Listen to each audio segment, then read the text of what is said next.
Hi, this is Dr. Jeff Davis, President of Lordship Investments and Director of New Way Community Development. I'm here today to offer you 5 minutes to live by.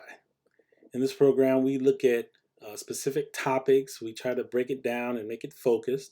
We look at things like Christianity, real estate, business, sales, insurance, finance, just to name a few. Today, we're going to be looking at real estate. I wrote a book called Real Estate Success. You can succeed at real estate. This book is written for people who are looking to get into real estate or people that may be in real estate, people that may be looking to transition to another area of real estate. Whatever the case may be, if real estate's on your mind, this book might be a real help for you to determine your next steps.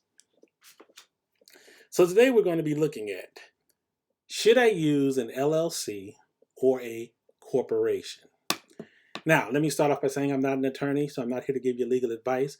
I'm giving you advice as a real estate investor, something to think about. But you ultimately have to talk to a professional to determine what is best for your situation. Now, um, LLCs are real common in the real estate arena. Number one, because they're probably one of the easiest systems to set up, and they carry good tax advantages. So a lot of investors use the LLC as the entity to hold their properties. As you are building your portfolio, I strongly suggest that you not own properties in your own name. The reason being is that it exposes you to a great amount of liability. If someone gets hurt on one of your properties and they decide to sue, even if you have insurance, the insurance may not be enough to cover the suit. And that means they're going to go after you personally. And not only you and that property, but they're going to go after everything you own. So by having your property in either an LLC or a corporation, you shield the rest of your assets in the event of that lawsuit, because the only thing that the person can sue for is the property. They can sue for the ownership of the property, which is not you, but your company. So LLCs are typically the way that most investors go, but another way that you can own property is through a corporation. There's what's called an S corporation and a C corporation. And again, I'm not here to provide legal advice, but when you're looking at it from a real estate perspective, you might decide on an S corporation. So it's going to have more legalities. It's going to have more things required of it as opposed to what an LLC will have, but it is still a way to own property. Now, why should you do this?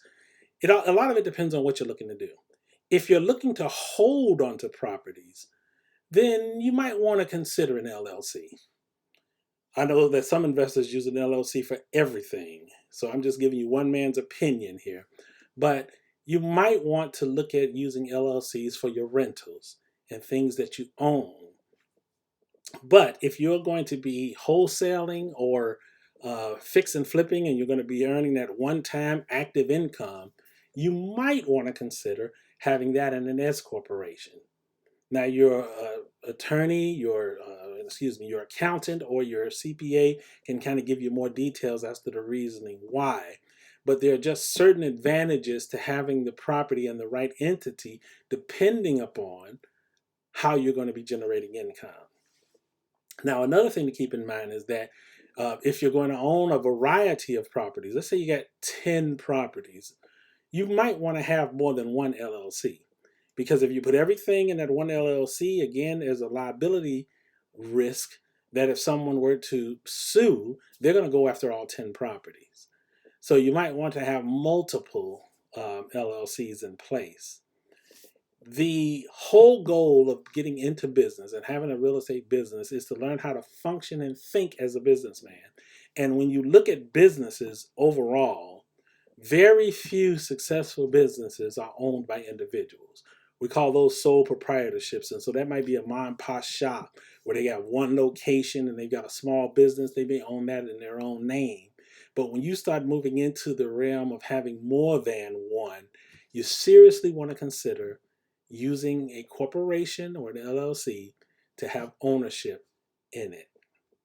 Final thing I'm going to say on this, if you're looking to borrow money, most times when you're looking at investment money for investments, you're not going to get it if it's in your name.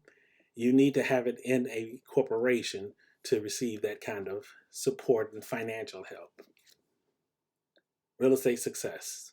You can pick this book up at www.nwcom.org.